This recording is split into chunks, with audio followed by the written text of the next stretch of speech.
आज हम बात करने वाले हैं व्हाट्सएप की नई पॉलिसी के बारे में है।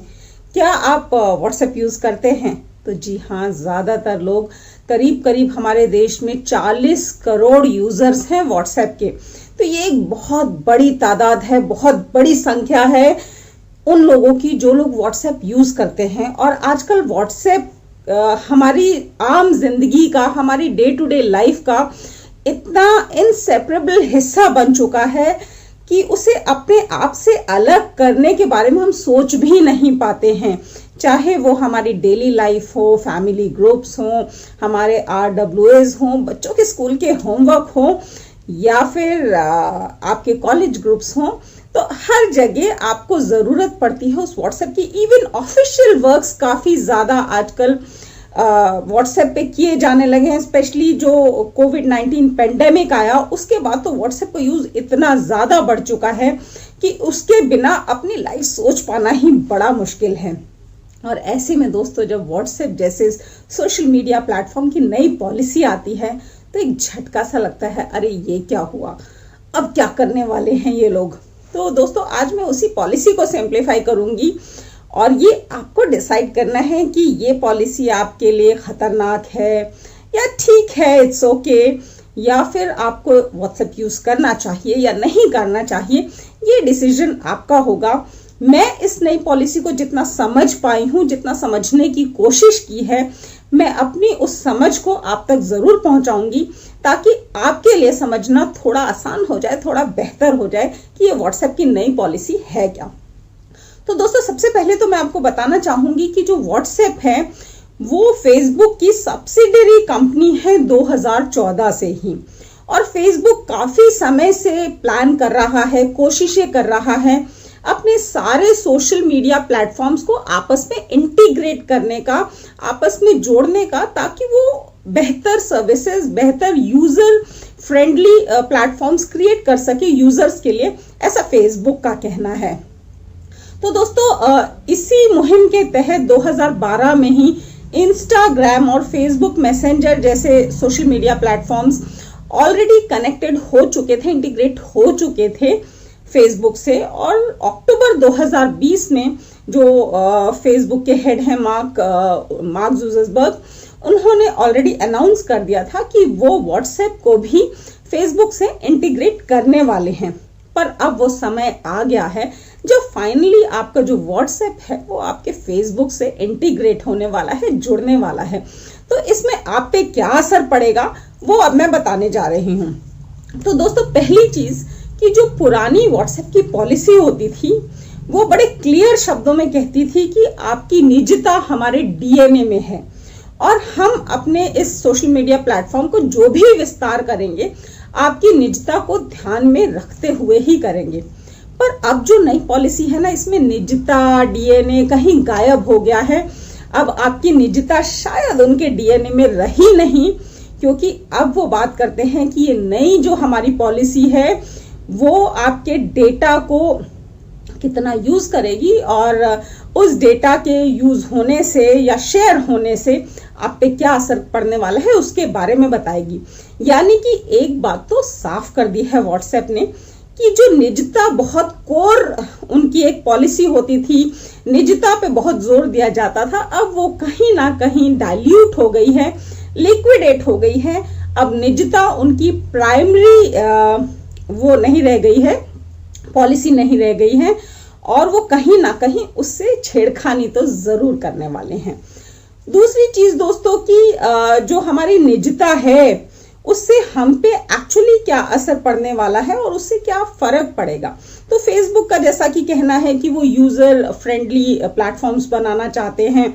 जैसे कि आप कोई भी चीज सपोज किसी बिजनेस ग्रुप्स में व्हाट्सएप पे ढूंढ रहे हैं, चाहे वो कोई शूज या फिर मोबाइल या फिर टी-शर्ट हो, तो जैसे ही आप ढूंढते हैं ये खबर फेसबुक पे भी मिल जाती है और वहां पे भी आपको इसी तरह के कई सारे एड्स, एडवर्टीजमेंट्स दिखने शुरू हो जाते हैं।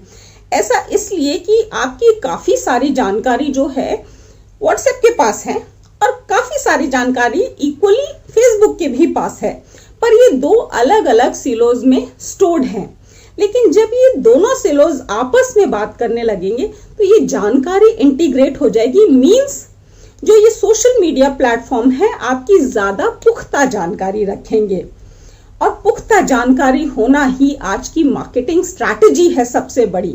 क्योंकि जो एडवर्टीजमेंट्स की दुनिया है, मार्केटिंग की दुनिया है, उससे खेला ही ऐसे जाता है कि आपके ब्रेन को हैक किया जाता है एक तरह से। आप क्या सोचने वाले हैं, आप क्या खरीदना चाहते हैं, आप किधर जाएंगे, आप कहाँ खाना खाना पसंद करते हैं, आप ज्यादा कौन से क्लब्स में या पब्स में जाते हैं, ये सारी जानकारी जब व्हाट्सएप और फेसबुक मिल जाते हैं तो और ज्यादा पुख्ता हो जाती है। मींस कि जितनी पुख्ता जानकारी उनके पास होगी उतने ही पुख्ता तौर पे वो आपके ब्रेन को हैंडल कर पाएंगे, आपकी ब्रेन वॉशिंग कर पाएंगे शायद, और इस वजह से उनको बेटर एडवर्टीजमेंट्स और उन एडवर्टीजमेंट्स का बेटर प्राइस मिल पाएगा।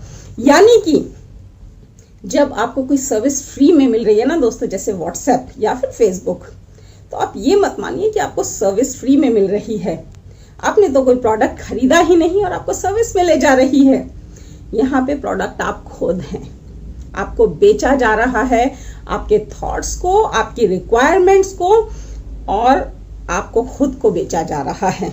और आप एक प्रोडक्ट बन जाते हैं उन एडवर्टाइजिंग कंपनीज के लिए जिनको ये सोशल मीडिया प्लेटफॉर्म्स आपको बेचते हैं और उसके थ्रू पैसा कमाते हैं। तो यहाँ पे ठीक उसी तरह की जानकारी शेयर होती है और आपके थ्रू पैसा कमाया जाता है। ये एक मार्केटिंग स्ट्रैटेजी है जो बड़ी सिंपल लगती है, लेकिन इसके शायद कहीं ना कहीं कुछ नेगेटिव रिपरकशंस भी हो सकते हैं जिसे हमें ध्यान में रखना है। बिकॉज जब हम व्हाट्सएप पे होते हैं तो हम 1-to-1 लोगों से बात करते हैं, पर्सनल लेवल पे बात करते हैं, चाहे वो हमारे RWA ग्रुप्स हो, चाहे 1-to-1 बातें हो, या फिर हमारे बच्चों के स्कूल ग्रुप्स हो जहाँ पे वो होमवर्क शेयर करते हैं। तो दोस्तों ऐसे में हमारा क्या कोर ग्रुप है, हमारा क्या सोशल सर्कल है, इसकी बहुत ही पुख्ता जानकारी हासिल हो जाती है इन सोशल मीडिया प्लेटफॉर्म्स को, जिसको कहीं ना कहीं मिसयूज करना भी उतना ही आसान हो जाता है। हमारी रियल लाइफ को मैनिपुलेट करना शायद बहुत आसान हो जाता है क्योंकि हमारी जानकारी बहुत पुख्ता हो जाती है। जैसे हमारे व्हाट्सएप में कोई नंबर स्टोर्ड हो जो कि मैच करता है हमारे किसी फेसबुक प्रोफाइल के फ्रेंड लिस्ट में, बट वो शायद किसी अलग नाम से है। तो जैसे ही नाम अलग दिखता है, नंबर सेम दिखता है, या एक नाम का एक नंबर हमारे व्हाट्सएप में दिख रहा है बट वही फेसबुक पे उस नाम से 2 नंबर सेव्ड हैं, तो ये सारी जानकारी जब इंटीग्रेट होती है तो ये बहुत अंदर तक घुस जाते हैं हमारी सोशल लाइफ के, हमारी पर्सनल लाइफ के। दोस्तों इवन सुप्रीम कोर्ट का कहना है कि privacy is the fundamental right of a citizen. और जहां तक कि प्राइवेसी की बात है, बिकॉज ये सोशल मीडिया प्लेटफॉर्म्स हर कंट्री में अलग अलग तरीके से डील करते हैं, अलग अलग लॉज के हिसाब से डील करते हैं, उस लॉ ऑफ द लैंड के हिसाब से।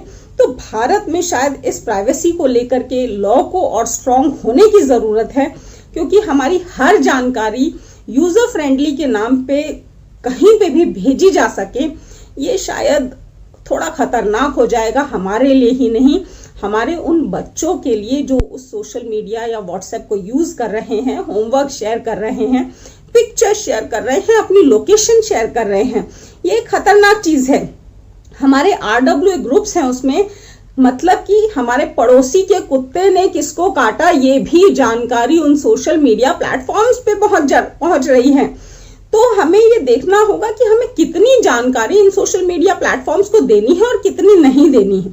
और व्हाट्सएप की इस नई पॉलिसी में थोड़ी सी दिक्कत यहीं पे आती है दोस्तों कि आपको ऑप्शन नहीं दिया जाता कि आपको जानकारी देनी है या नहीं देनी है। आपको सिंगल ऑप्शन है कि अगर आपको व्हाट्सएप यूज करना है तो 8 फरवरी से पहले पहले आपको डिसाइड करना होगा और एक्सेप्ट करना होगा, एग्री करना होगा उनकी इस नई पॉलिसी को, नए टर्म्स एंड कंडीशंस को। और अगर इन टर्म्स ऑफ सर्विस को आप एक्सेप्ट नहीं करते हैं तो व्हाट्सएप छोड़ने के अलावा आपके पास कोई चारा नहीं है। और दोस्तों जिस तरह से एडिक्टेड हो चुकी है हमारी सोसाइटी व्हाट्सएप को लेकर के, शायद व्हाट्सएप छोड़ना सबके लिए इतना आसान नहीं होगा। और आसान यही लगेगा कि अरे छोटी सी पॉलिसी है, टर्म्स एंड कंडीशंस पे एग्री पे क्लिक ही तो करना है, पर वो हमें लॉन्ग टर्म में कहाँ तक नुकसान देने वाली है ये आप जरूर सोचिएगा। एग्री के बटन को क्लिक करने से पहले, क्योंकि ये आपको ही नहीं आपके आसपास के पूरे सोशल सर्कल को, चाहे वो आपके बच्चे हों, आपके फैमिली ग्रुप्स हों, आपकी सोसाइटी हो, आपके RWA हो या फिर स्कूल ग्रुप्स हों आपके बच्चों का, उन सबको इम्पैक्ट करने वाली है ये नई पॉलिसी। और आखिर में मैं दोस्तों यही कहना चाहूंगी कि एक कंफ्यूजन और है जो लोगों में आ रही है कि क्या फेसबुक हमारे मैसेजेस भी पढ़ने लगेगा। बिकॉज पहले व्हाट्सएप पे जो हमारे मैसेजेस थे वो एंड टू एंड एनक्रिप्टेड होते थे, तो क्या बदल जाएगा, वो हमारे पर्सनल मैसेजेस पढ़ना शुरू कर देगा, हमारी सारी पोल खुल जाएगी। तो दोस्तों ऐसा नहीं है, आपके मैसेजेस अभी भी एंड टू एंड एनक्रिप्टेड ही रहेंगे। आपके मैसेजेस जो हैं व्हाट्सएप या फिर फेसबुक या फिर कोई और सोशल मीडिया प्लेटफॉर्म नहीं पढ़ पाएगा डेटा शेयरिंग के बावजूद।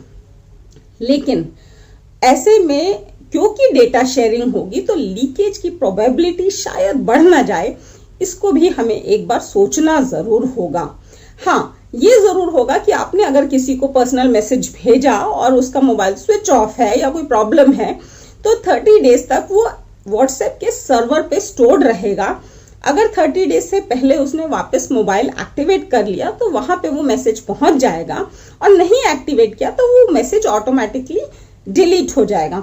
बट हाँ, तब भी व्हाट्सएप का सर्वर फिलहाल ऐसा कोई दावा नहीं करता कि वो आपके मैसेजेस पढ़ पाएगा, और वो यही कहता है कि आपके messages end to end encrypted रहेंगे। तो दोस्तों यहाँ दो चीज थी, फायदा भी है, यूजर फ्रेंडली भी होने वाला है। आप एक किसी बिजनेस ग्रुप में मोबाइल ढूंढने के लिए मैसेज डालेंगे और आपको ढेर सारे मोबाइल के एडवर्टीजमेंट्स मिलने शुरू हो जाएंगे, ढेर सारी ऑप्शंस मिलने शुरू हो जाएंगी, यानी कि आप जो ढूंढ रहे हैं वो ये सोशल मीडिया प्लेटफॉर्म आपको अपने आप देने लगेंगे।